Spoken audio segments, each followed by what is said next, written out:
Salah satu kebimbangan besar bagi teman-teman atau kita yang sedang ingin melaksanakan ujian, baik itu ujian proposal atau hasil, adalah ketakutan kita terhadap pertanyaan apa yang akan kita dapatkan ketika pelaksanaan ujian. Nah, video ini sebagai kontribusi paling tidak memberikan teman-teman gambaran apa yang harus minimal kalian jelaskan ketika eh, memberikan usulan penelitian ataupun bagaimana memberikan jawaban yang menarik bagi penguji kalian ketika melaksanakan ujian sidang. Nah, alih-alih teman-teman bertengkar dengan dosen pembimbing kalian karena topik yang kalian teliti berdasarkan dari mereka bukan dari kesadaran kalian, minimal ini menjadi gambaran lah yang harus teman-teman dalami seputar pertanyaan-pertanyaan yang harus teman-teman jawab untuk mempertanggungjawabkan apa yang teman-teman ingin teliti.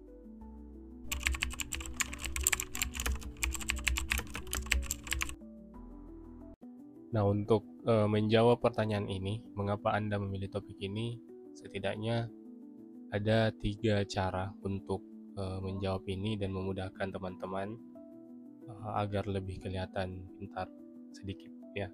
Yang pertama, yaitu kalian jelaskan relevansi dari bidang keilmuan teman-teman. Oke. Yang kedua, sebutkan masalahnya.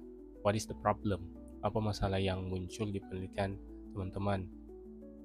Nanti setelah kedua ini kita jelaskan, kemudian kita masuk ke apa kontribusi penelitian yang ingin kita lakukan. Mengapa penelitian ini kemudian kita lakukan? Jadi beranjak dari apa masalahnya, kemudian apa yang ideal, kemudian apa kontribusi penelitian yang ingin teman-teman lakukan. Nah, sebagai contoh misalnya saya memilih penerapan konstruksi berkelanjutan karena saya melihat bahwa saat ini tidak ada standar penerapan konstruksi berkelanjutan. Nah, sehingga penelitian kami hari ini itu bertujuan untuk mengisi celah atau paling tidak memberikan standar dari kekurangan standar dari konstruksi berkelanjutan tersebut. Seperti itu.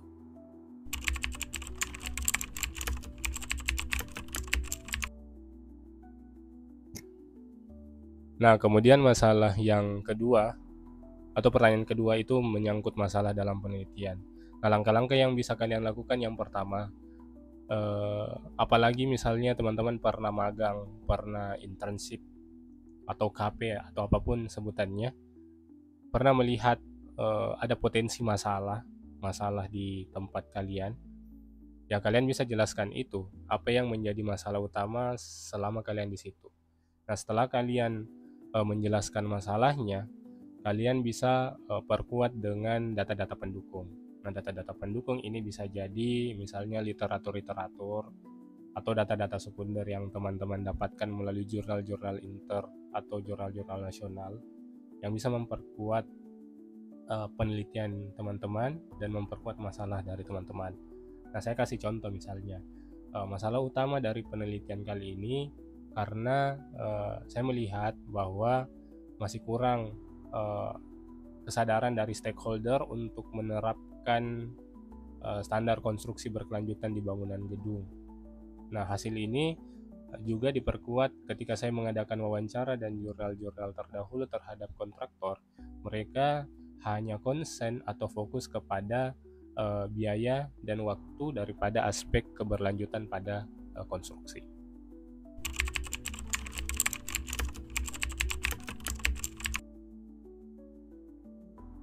Nah, yang ketiga ini terkait dengan metode yang teman-teman gunakan. Tentu penelitian itu penting dalam menerapkan metode karena metode memberikan kita arah untuk menjawab apa yang kita tanyakan di rumusan masalah.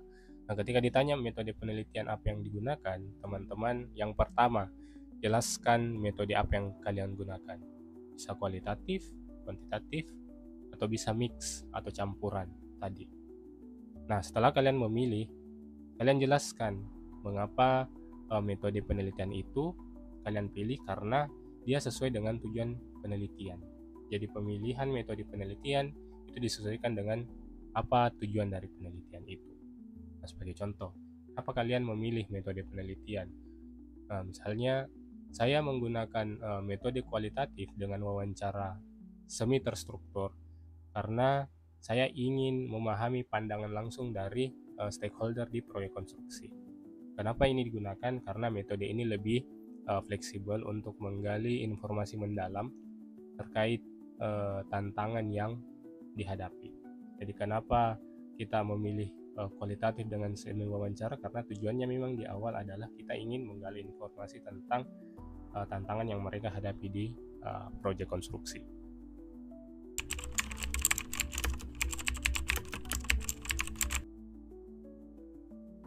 Nah, pertanyaan keempat ini terkait tentang temuan utama atau sebenarnya apa hasil dari penelitian teman-teman. Kalau teman-teman masih proposal, ini masih belum ditanyakan karena memang bukan pada tempatnya. Tetapi ketika ini kita bayangkan sebagai ujian hasil, maka teman-teman akan ditanya tentang apa hasil yang kalian temukan. Ini punya potensi untuk ditanyakan. Nah, ketika ditanyakan tentang temuan atau hasil penelitian, teman-teman ya seperti biasa jelaskan hasil utama, tentu dengan ringkas dan jelas dengan visualisasi PowerPoint yang mudah untuk dipahami.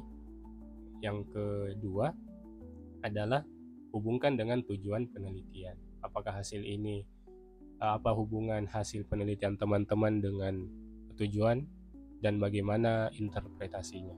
Misal contoh.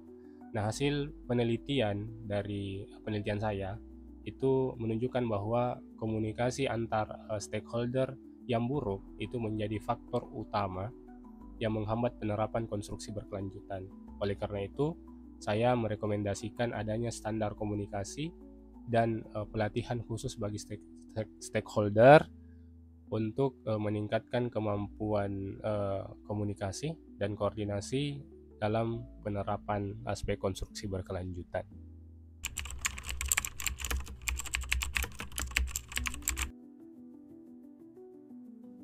Nah, yang kelima, apa keterbatasan dalam penelitian ini? Nah, pertanyaan ini ingin menggali sebenarnya apa sih yang kurang dari penelitian teman-teman, sehingga dengan harapan penelitian-penelitian ini bisa dilanjutkan dan disempurnakan oleh peneliti-peneliti selanjutnya atau siapapun pihak yang memiliki ketertarikan terhadap topik yang teman-teman angkat. Nah, jika ditanya ini, ya mudah saja.